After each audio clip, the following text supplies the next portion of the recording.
बिस्मिल्लाहिर्रहमानिर्रहीम। मुअज़्ज़ज़ ख़वातीन व हज़रात, अस्सलामु अलैकुम वरहमतुल्लाहि वबरकातुहू।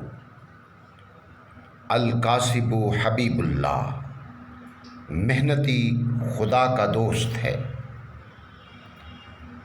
पढ़ाई और काम साथ साथ। मैं 10th क्लास में पढ़ा हूँ। ये कारोबार मेरे वालिद साहब का है। वो सुबह 8 बजे आते हैं और रात को 10-11 बजे घर चले जाते हैं। मैं दोपहर को और शाम को उनको रेस्ट करवाने के लिए इधर आता हूँ। ये जो हमारा बिज़नेस है, इससे आराम से हमारे घर का ख़र्चा निकल आता है अल्हम्दुलिल्लाह, और हम अल्लाह का शुक्र अदा करते हैं कि उसने हमें रोज़ी दी है। मैं लेफ्टिनेंट पोस्ट ज्वाइन करना चाहता हूँ, और जो तालिब इल्म पढ़ रहे हैं और वो काम करने में शर्म महसूस करते हैं, उनको मैं एक पैगाम देना चाहता हूँ कि काम में कोई शर्म नहीं है, चोरी। नौजवान नस्ल को मेरा ये पैगाम है, अल-कासिबु हबीबुल्लाह, मेहनती अल्लाह का दोस्त है।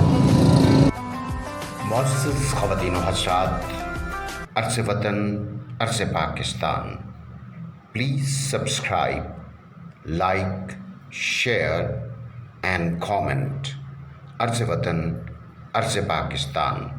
Thank you.